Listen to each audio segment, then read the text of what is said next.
আল্লাহ বললেন ওয়া ইয়ামসাসকাল্লাহু বিদুররিন ফালা কাশিফা লাহু ইল্লা হু।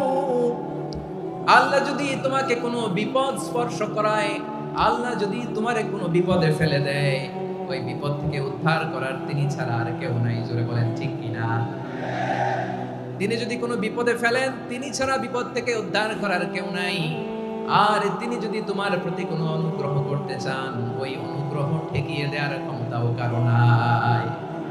আল্লাহ যদি আপনার সফলতা দিতে চায়, পৃথিবীর কোন শক্তি ওই সফলতাকে থামাতে পারে? এজন্য আল্লাহ বললেন, খবরদার, চিন্তার আকীদা খালিস করে নাও। ওয়া ইয়ামসাসকাল্লাহু বিদুররিন ফালা কাশিফা লাহু ইল্লা হু। আল্লাহ বিপদে ফেললে বিপদ থেকে উদ্ধার করার কেউ থাকে না। আর আল্লাহ যদি তোমার প্রতি দয়া দেখাতে চান, অনুগ্রহ করতে চান, ওই অনুগ্রহকে প্রতিরোধ করার মতো ক্ষমতা কারো নাই। তিনি তার বান্দাদের মধ্য থেকে যাকে ইচ্ছা তাকে দেন, যত ইচ্ছা তত দেন। তিনি ক্ষমাশীল, তিনি মেহেরবান। সুবহানাল্লাহ। তিনি ক্ষমাশীল, তিনি মেহেরবান। তাহলে এই আয়াত থেকে আমরা বুঝতে পারলাম, আমরা যদি বিপদে পড়ি আমাদেরকে কেউ বাঁচাতে পারে না। আমার বাবা আমারে বাঁচাতে পারে? হ্যাঁ? আমার মা আমাকে বাঁচাতে পারে? আমার বন্ধু আমারে বাঁচাতে পারে? আমার দলের কর্মী আমাকে বাঁচাতে পারে? আমার পীর সাহেব আমারে বাঁচাতে পারে? আমার পটুয়াখালীর ভাইয়েরা খেয়াল রাখবেন, বাঁচাতে পারে এক মহান সত্তা, উদ্ধার করতে পারে এক মহান সত্তা। চিৎকার করে বলুন, তিনি কে? আবার আল্লাহ বললেন, আম্মাই ইউজিবুল মুযতাররা ইযা দাআহু ওয়া ইয়াকশিফুস সুআ ওয়া ইয়াজআলুকুম খুলাফাআল আরদ আইলাহুম মা'আল্লাহ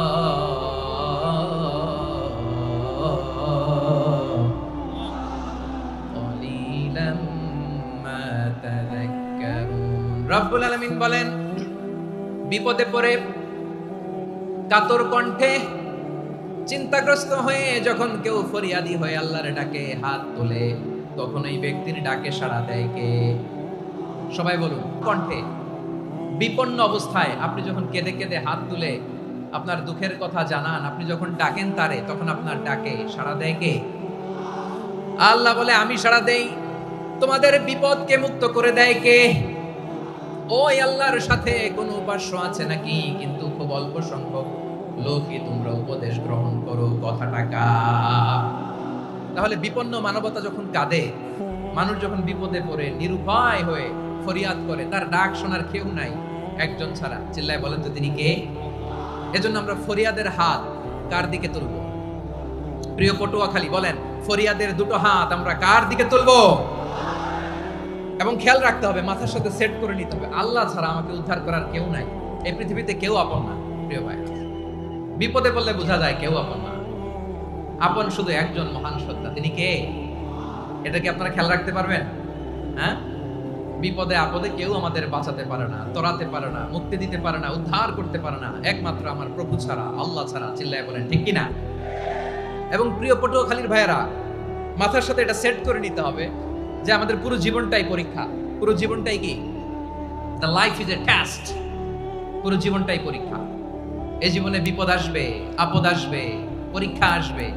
সবার জীবনে এটা থাকে। এক একজনের পরীক্ষা এক এক রকম। আমার পরীক্ষা একরকম, মাসুদ ভাইয়ের পরীক্ষা একরকম, চৌধুরী সাহেবের পরীক্ষা একরকম, আপনার পরীক্ষা একরকম, উনার পরীক্ষা আবার আরেক রকম। পুরো পৃথিবীটাই পরীক্ষা ক্ষেত্র। সবাই পরীক্ষা দিচ্ছি, কিন্তু কারো পরীক্ষা প্রশ্নের সাথে কারোটার মিল নাই। সুবহানাল্লাহ পড়বেন না? পুরোটাই পরীক্ষা ক্ষেত্র, সবাই পরীক্ষার্থী, কিন্তু প্রশ্নপত্র একটার সাথে আরেকটা মিলে না। One doesn't match the other. একজনেরটার সাথে আরেকজনেরটা মিলে না। কাউকে আল্লাহ তাআলা ধনী বানিয়ে পরীক্ষা করেন। কি বানিয়ে? কথা কি বুঝতেছেন নাকি কষ্ট হচ্ছে? কষ্ট হচ্ছে আপনাদের? কাউকে আল্লাহ ধনী বানিয়ে পরীক্ষা করেন, আবার কাউকে আল্লাহ তাআলা গরীব বানিয়ে পরীক্ষা করেন, কাউকে আল্লাহ অসুস্থ বানিয়ে পরীক্ষা করেন। কেউ দেখবেন যে দুরারোগ্য ব্যাধিতে আক্রান্ত, ডাক্তার বলেছে আর সময় নাই। দুরারোগ্য ব্যাধি, ক্যান্সার, যার নেই কোনো অ্যান্সার, তার জন্য পরীক্ষা হচ্ছে এই রোগ। আরেক লোক দেখবেন তার আবার রোগ বালাই নাই, মাশাআল্লাহ, তাকে আল্লাহ তাআলা আর্থিক দৈন্যতা, দারিদ্রতা দিয়ে পরীক্ষা করছেন। এরকম আছে না নাই? টাকা পয়সা নাই, দিন আনে দিন খায়, যা আছে তাতে চলে না, এটা তার জন্য পরীক্ষা। আবার আরেক শ্রেণীর লোক দেখবেন তাকে আল্লাহ অসুস্থতাও দেয় নাই, দারিদ্রতাও দেয় নাই, তার দাম্পত্য জীবনের সমস্যা, আছে না নাই? স্ত্রী কথা শোনে না, অথবা ছেলে মেয়ে কথা শোনে না। তাহলে পরীক্ষা সবার জীবনে আছে, এক একজনের পরীক্ষাটা এক এক রকম। আল্লাহ তাআলা দেখতে চায় যে এই পরীক্ষার সময় আমরা কিরকম রেসপন্স করি, how to deal with the test, কিভাবে এই বিপদ আপদ পরীক্ষাগুলোকে আমরা হ্যান্ডেল করব, ডিল করব। এটা হচ্ছে আজকের আলোচনার বিষয়। বুঝতে পেরেছেন সবাই আমার প্রিয় ভাইরা? তাহলে পরীক্ষাময় আমাদের জীবন, বিপদ আপদ পরীক্ষা, এটা মানুষের পিছু ছাড়ে না। সবার জীবনে পরীক্ষা আছে, নবীদের জীবনেও পরীক্ষা ছিল। সাহাবারা জিজ্ঞেস করেছেন, ইয়া রাসূলুল্লাহ আইয়ুন নাসি আশাদ্দু বালাআন ফিদ দুনিয়া, এই দুনিয়ার বুকে কাদের পরীক্ষা সবচেয়ে বেশি? বিশ্বনবী বলেছেন আল আম্বিয়া, এই পৃথিবীতে সবচেয়ে বেশি পরীক্ষা আল্লাহ তাআলা নিয়ে থাকেন নবীদের। কাদের? নবীদের। সুম্মাল আমসাল ফাল আমসাল, এরপরে নবীদের পরের স্তরে যারা, তাদের পরীক্ষা। এরপরে তাদের পরের স্তরে যারা, তাদের পরীক্ষা। সিদ্দিকিনদের, শুহাদাদের, সলিহিনদের, আল্লাহওয়ালাদের। যার ঈমান যত মজবুত তার জীবনে পরীক্ষাও তত বেশি। চিল্লায় বলেন ঠিক কিনা? তাহলে মুমিনরা, বিশ্বাসীরা, আমরা কি পরীক্ষা বিপদ আপদে ভয় পাই? হ্যাঁ, বিপদ দেখলে ভয় লাগে আপনাদের? ভয় লাগে? হ্যাঁ না, মুমিনরা বিপদে ভয় পায় না, তারা হতাশ হয় না, সুবহানাল্লাহ, তারা নিরাশ হয় না। বিশ্বাসীরা হাল ছেড়ে দেয় না, তারা ভরসা রাখে একজনের উপর। চিল্লায় বলতে হবে তিনি কে? কারণ মুমিন জানে the grief isn't permanent, the test isn't permanent, the struggle in our life isn't permanent. আমাদের জীবনের দুঃখ, কষ্ট, স্ট্রাগল এগুলো পার্মানেন্ট নয়। after every difficulties there is an ease. সব কষ্টের পরেই একটা সুখ আছে না নাই? রব্বুল আলামিন বলেন ফা ইন্না মাআল উসরি ইউসরা, ইন্না মাআল উসরি ইউসরা, ভয় পেও না, চিন্তা করো না, কষ্টের সাথেই আমি রেখে দিয়েছি স্বস্তি। সুবহানাল্লাহ বলেন। মুমিন জীবনে বিপদ যত বেশি, কষ্ট যত বেশি, তার সামনে সফলতা তার চেয়েও বেশি। ঠিক কিনা বলেন? কারণ বিশ্বাসীরা জানে রাত্রি যত গভীর হয়, সুবহে সাদিকের সময় তত আগাতে থাকে। গর্ভবতী নারীর পেটের ব্যথা যত বাড়তে থাকে, ঘরে নতুন মেহমান আগমনের সময় ঘনাতে থাকে। মুমিনদের উপর বিপদ, অত্যাচার, আপদ, পরীক্ষা যত বাড়তে থাকে, কালেমার পতাকা উড্ডয়নের সময় কাছে আসতে থাকে। বিশ্বাসীদের এগুলো হিসাব মিলানো অনেক আগে, এগুলো অনেক আগে হিসাব মিলানো। দুঃখের আধার শেষে সুখের আলো মিটিমিটি হাসে। চিল্লায় বলেন ঠিক কিনা? দুঃখ যত বেশি, পরীক্ষা যত বেশি, কষ্ট যত বেশি, সুখের সময় তত কাছাকাছি। চিল্লায় বলতে হবে ঠিক কিনা? এজন্য মুমিন জীবনে পরীক্ষা বেশি, মুমিনদের হতাশা নাই। মুমিনরা নিরাশ হয় না, হতাশ হয় কাফিররা। মুমিনরা কখনো হাল ছেড়ে দেয় না, মুমিনরা ভরসা রাখে একজনের উপর, তিনি কে? তাহলে আমার প্রিয় পটুয়াখালীবাসী, বিপদ থাকবে, পরীক্ষা থাকবে, এই বিপদ থেকে আমাদেরকে উদ্ধার করবেন একজন, তিনি কে? আমরা শুধু আল্লাহর উপরই ভরসা রাখবো। রাজি আছেন তো? চাইবো একজন সত্তার কাছে। আওয়াজ করে বলুন তিনি কে? একজন সত্তার কাছে চাইবে। বিশ্বনবী ওনার চাচাতো ভাই আব্দুল্লাহ ইবনে আব্বাস রাদিয়াল্লাহু তাআলা আনহুকে বললেন, ইয়া আব্দুল্লাহ ইবনে আব্বাস, হে আব্দুল্লাহ ইবনে আব্বাস, ইদা সাআলতা ফাসআলিল্লাহ, যখন চাইবে আল্লাহর কাছে যাও। ও আব্দুল্লাহ, যখন চাইবা আল্লাহর কাছে যাও। ওয়া ইদা ইসতাআনতা ফাসতাইন বিল্লাহ, যখন সাহায্য চাইবা আল্লাহর কাছে ফরিয়াদ করো। জেনে রেখো ও আব্দুল্লাহ, ওয়া'লাম আন্নাল উম্মাতা লাউ ইজতামাআত আলা আন ইয়ানফাউকা বিশাইইন লাম ইয়ানফাউকা ইল্লা বিশাইইন ক্বাদ কাতাবাহু আল্লাহু লাক। ও আব্দুল্লাহ, জেনে রেখো, মনে রেখো, গোটা বিশ্বের সবাই মিলে যদি তোমার উপকার করতে চায়, ততটুকুই তারা করতে পারবে যতটুকু আল্লাহ তোমার নসিবে সেটা লিখে রেখেছে। ঠিক কিনা বলে? আর যদি গোটা বিশ্বের সবাই মিলে তোমার বিরুদ্ধে কনস্পাইরেসি করে, ষড়যন্ত্র করে, গোটা বিশ্বের সবাই মিলেও যদি তোমার ক্ষতি করতে চায়, ততটুকুই শুধু পারবে যেটা আল্লাহ তোমার জন্য বরাদ্দ রেখেছে। যতটুকু আল্লাহ তাআলা তোমার জন্য বরাদ্দ রেখেছে ততটুকুই ক্ষতি করতে পারবে, আর এক চুল বেশিও করতে পারবে না, কমও করতে পারবে না। চিল্লায় বলেন ঠিক কিনা? এজন্য আমরা চাইবো কার কাছে? সবাই বলেন নাই, আওয়াজ করে বলেন কার কাছে?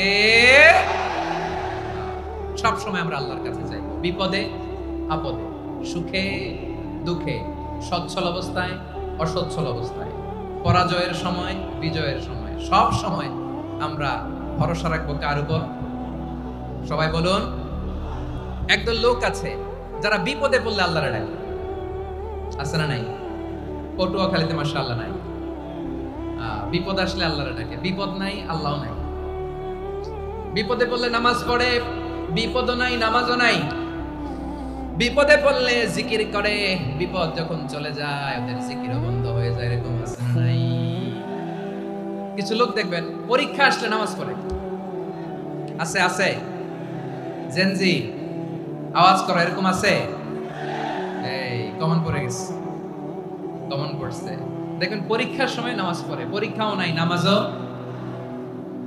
আছে। এরকম কিছু লোক আছে অসুস্থ হলে আল্লাহরে বড্ড ভালোবাসে, আল্লাহরে খুব ডাকে। অসুস্থ হইলে অসুস্থতাও নাই, আল্লাহর স্মরণও নাই। দেখবেন কিছু লোক নির্বাচন আসলে খুব আল্লাহ আল্লাহ হয়ে যায়। তখন দেখবেন মাথার মধ্যে হেজাব লাগায়, পাঞ্জাবি লাগায়, আল্লাহ আল্লাহ হয়ে যায়। নির্বাচনও নাই, এরপরে আল্লাহর কথাও নাই। আছে না নাই? না, এরকম হওয়া যাবে না। সব সময় আমরা আল্লাহরে ডাকবো, বিপদে আপদে সব সময় ভরসা রাখবো আমরা একজনের উপর। আওয়াজ করে বলেন তিনি কে? এ কথাই আল্লাহ তাআলা আমাদের চোখে আঙ্গুল দিয়ে জানিয়ে দিলেন, ফাইদা রাকিবু ফিল ফুলকি দা'আবুল্লাহ মুখলিসিনা লাহুদ্দিন ফালাম্মা নাজ্জাহুম ইলাল বাররি ইযা হুম ইউশরিকুন। আল্লাহ বলে একদল লোক আছে, তারা যখন নৌযানে চড়ে, জলযানে চড়ে, সাগরের মধ্যে যখন জাহাজে চড়ে, লঞ্চে চড়ে, তারা যখন তুফানের সম্মুখীন হয় তখন তারা আল্লাহরে বড্ড বেশি ডাকে, একান্ত ভাবে ডাকে, বিশুদ্ধ চিত্তে ডাকে। আবার তুফান থেকে তাদেরকে সেফ জোনে নিয়ে, নিরাপদ জোনে নিয়ে যখন বন্দরে আমি আল্লাহ তাদেরকে ফিরিয়ে দেই, ওই লোকগুলো আবার আমি আল্লাহর সাথে শিরিক করে। এরকম আছে না নাই? জাহাজে উঠছে, সাগরের মাঝখানে তুফান, ওই সময় দেখবেন আল্লাহ কারে কয়। এই কথা তো আপনাদেরকে বোঝানো সহজ, আপনার তো নদীর দেশের মানুষ। লঞ্চে চড়েন নাই কারা কারা দেখি? লঞ্চে চড়ছেন? হ্যাঁ, লঞ্চে চড়ে নাই এরকম একজনও নাই এখানে। আচ্ছা, লঞ্চে উঠছেন কে কে দেখি? মাশাআল্লাহ মাশাআল্লাহ মাশাআল্লাহ, ঠিক আছে, আপনাদের বোঝানো সহজ। আচ্ছা, লঞ্চে উঠে তুফানের সম্মুখীন হয়েছেন, জলোচ্ছ্বাস সবাই? মাশাআল্লাহ। তো এই ওয়াজ তো আপনাদের মুখস্থ, ঠিক কিনা বলেন? আমার বলার দরকার নাই, বলেন। মাঝ নদী, তুফান, জলোচ্ছ্বাস, জলের মধ্যে উচ্ছ্বাস, ঢেউ, টর্নেডো, সাইক্লোন, মেঘের ঘনঘটা, পরিবেশ ঘুটঘুটে অন্ধকার, লঞ্চ একবার এদিকে আরেকবার ওইদিকে, ভিতরে কি অবস্থা হয় বলেন তো? হ্যাঁ, তখন মুসলিম আল্লাহর ডাকে, হিন্দু আল্লাহর ডাকে, ঠিক কিনা বলেন? আস্তিক আল্লাহর ডাকে, নাস্তিক আল্লাহর ডাকে, ঠিক কিনা? লঞ্চের ভেতর, স্টিমারের ভেতর কান্নারে রোল পড়ে যায়, চিৎকারের রোল পড়ে যায়, সবার মুখ দিয়ে শুধু একটা আওয়াজ, লা ইলাহা লা ইলাহা লা ইলাহা সুবহানাল্লাহ আলহামদুলিল্লাহ লা ইলাহা। আল্লাহ নামের জিকির করবে যারা, আল্লাহর কাছে প্রিয় তারা, আল্লাহর কাছে প্রিয় যারা, জান্নাতে প্রবেশ করবে তারা। জোরে লা ইলাহা লা ইলাহা ইল্লাল্লাহ লা ইলাহা ইল্লাল্লাহ মুহাম্মাদুর রাসূলুল্লাহ সাল্লাল্লাহু আলাইহি ওয়াসাল্লাম। আমার প্রিয় পটুয়াখালীবাসী, তাহলে লঞ্চের ভেতরে যখন আমরা তুফানের মধ্যে পড়ি, তখন সবাই মিলে আমরা একটা নামের জিকির করি। নামটা কার? মুসলমানেরাও ডাকে, হিন্দুরাও ডাকে, আস্তিকও ডাকে, নাস্তিকও ডাকে, সবাই ডাকে একজনকে, তিনি কে? আবার দেখবেন ওই আল্লাহ তুফানের পরে, ঝড়ের পরে ওই লঞ্চটাকে যখন সদর ঘাটে ফিরিয়ে দেয়, আবার আমরা নাফরমানি শুরু করে দেই। সে কথাই আল্লাহ বললেন, ফাইদা রাকিবু ফিল ফুলকি দা'আবুল্লাহ মুখলিসিনা লাহুদ্দিন ফালাম্মা নাজ্জাহুম ইলাল বাররি ইযা হুম ইউশরিকুন। সাগরে যখন তুফানে পড়ে আমি আল্লাহর ডাকে, আবার আমি আল্লাহ যখন বাঁচিয়ে দেই, আবার আমি আল্লাহর সাথে শিরিক শুরু করে। আমরা কি এরকম হতে চাই নাকি? এরকম করবেন? হ্যাঁ, না, আমরা তুফানে পড়লেও আল্লাহরে ডাকি, আবার বাঁচায় দেওয়ার পরেও ডাকি কারে? আল্লাহকেই ডাকি। বিমানের মধ্যে মাঝে মাঝে দেখবেন যে এয়ার টার্বুলেন্স হয়, জানেন? এয়ার টার্বুলেন্স জানেন তো? মাঝে মাঝে বিমানটা বাউন্সিং করে, বাম্পি, ভেরি বাম্পি ওয়েদার। শুনেন নাই? 40,000 ফিট উপরে যখন থাকে তখন পাইলট মাঝে মাঝে বলে, dear passengers, ladies and gentleman, right now we are flying 40,000 feet above the ground and we are passing very heavy air turbulence right now. Please fasten your seat belt. দেখবেন মাঝে মাঝে বলে যে, ভদ্র মহিলা, ভদ্র মহোদয়গণ, আমরা 40,000 ফিট উপর দিয়ে যাচ্ছি আর এয়ার টার্বুলেন্স ফেস করছি, মেহেরবানি করে আল্লাহর হস্তে সিট বেল্ট বাঁধুন। তখন বিমানটা এরকম বাউন্সিং করে, শেকিং করে। আপনারা মুখোমুখি হয়েছেন? ইদানিং এই এয়ার টার্বুলেন্স বেড়ে গিয়েছে। গত বছর আমার ইন্টারন্যাশনাল অনেকগুলো ফ্লাইট ছিল, তো আমি দেখলাম যে আগের ফ্লাইটগুলোর তুলনায় এখন এয়ার টার্বুলেন্স খুব বেশি। আমি একটু রিসার্চ করে দেখলাম, ক্লাইমেট চেঞ্জের কারণে, জলবায়ু পরিবর্তনের কারণে আকাশের বাতাসের মুভমেন্টে পরিবর্তন হয়েছে, ফলে এখন বিমান শেকিং করে বেশি, বাউন্সিং, বাম্পি ওয়েদার।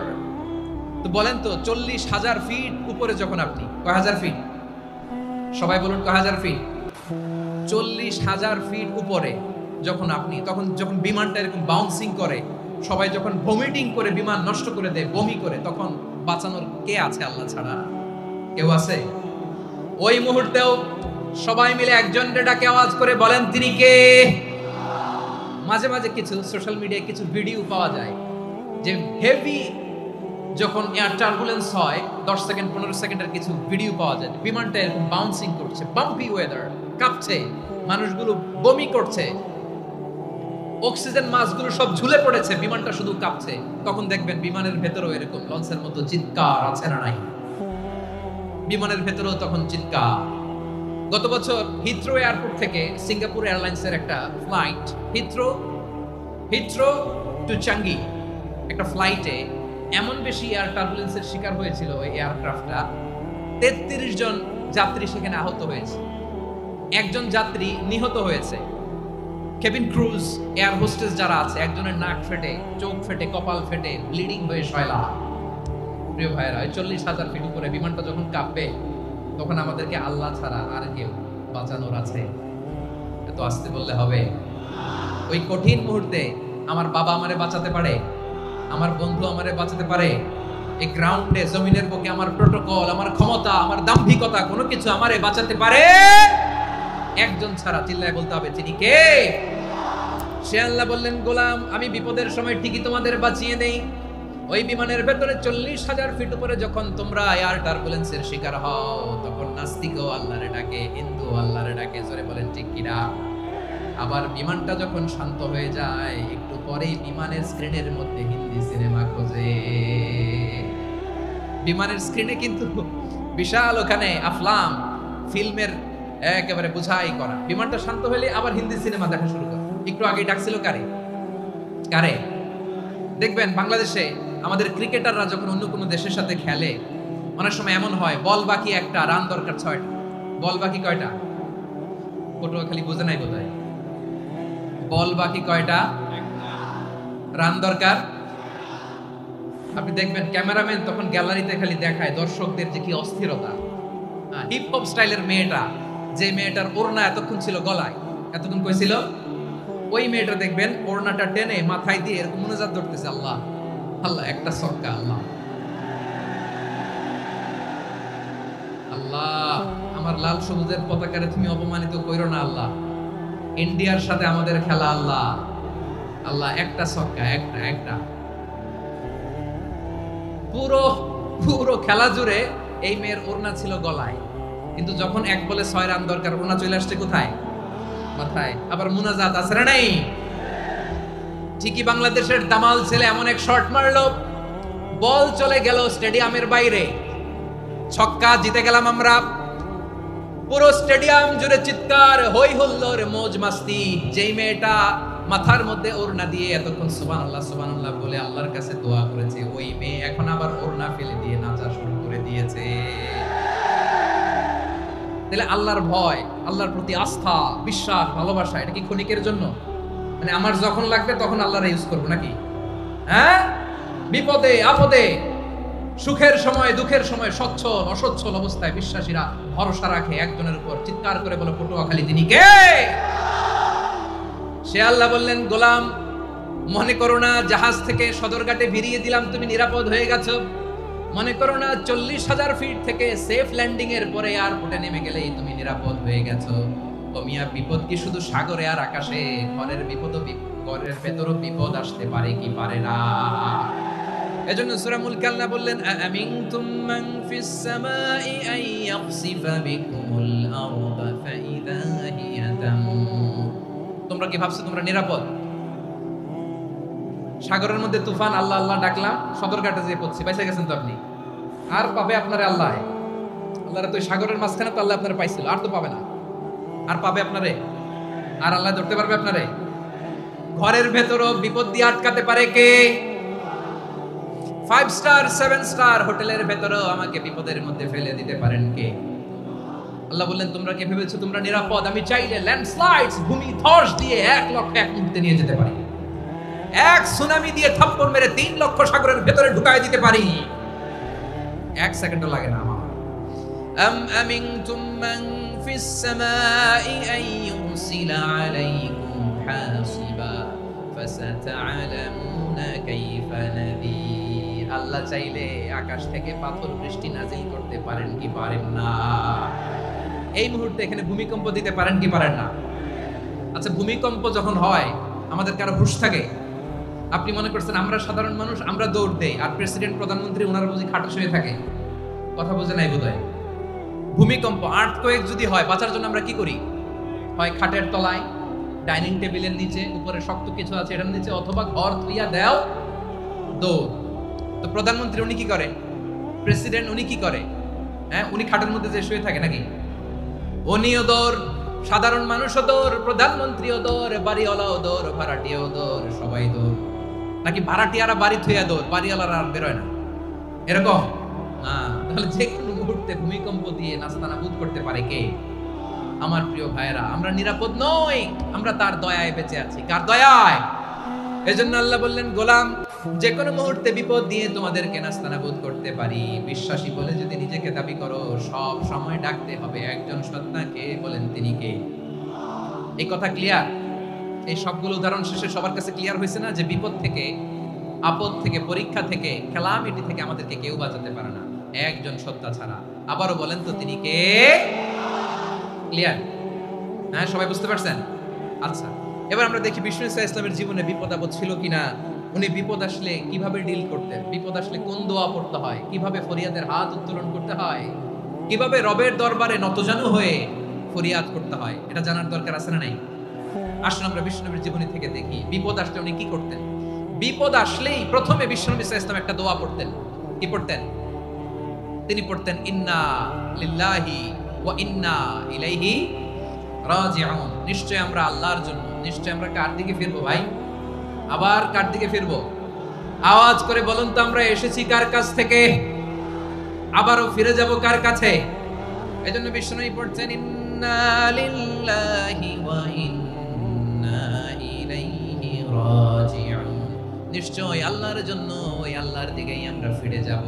তারপরে বিষ্ণুনবী পড়তেন, আল্লাহুম্মা আজুরনি ফি মুসিবাতি ওয়াখলুফ লি খায়রাম মিনহা। একসাথে প্রথমে পড়তেন ইন্না লিল্লাহি ওয়া ইন্না ইলাইহি রাজিউন, তারপর পড়তেন আল্লাহুম্মা আজুরনি ফি মুসিবাতি ওয়াখলুফ লি খায়রাম মিনহা। মানে আল্লাহ, এই যে আমি বিপদে ধৈর্য ধারণ করলাম, এটার সব তুমি আমারে দাও, আর যেটা হারালাম এর চেয়ে ভালো কিছু দিয়ে মেকআপ করে দিও, ভালো কিছু দিয়ে বদল করে দিও। সুবহানাল্লাহ পড়েন। তাহলে বিপদ আসলে আমরা কি পড়ব? কথা বলেন। এই যে আমি শুয়েছিলাম, নাশিদ গাচ্ছিল ওরা, এদেশে পরস্পরে দেখা হলে দেয় সালাম, এদেশে আমজনতার হৃদয় জুড়ে পাকালাম, এদেশে বিপদ এলে সর্বজনে সর্বক্ষণে দোয়া পড়ে ইন্না লিল্লাহ। কি পড়ে? সুবহানাল্লাহ সুবহানাল্লাহ সুবহানাল্লাহ সুবহানাল্লাহ। এদেশে আজান শুনে সূর্য ওঠে শহর গ্রামে, এদেশে আজান শুনে সূর্য ডুবে সন্ধ্যা নামে, এদেশে সকল কাজে সবাই বলে বিসমিল্লাহ, এদেশে ভালো কিছু দেখে শুনে হাসি মুখে সবাই বলে মাশাআল্লাহ।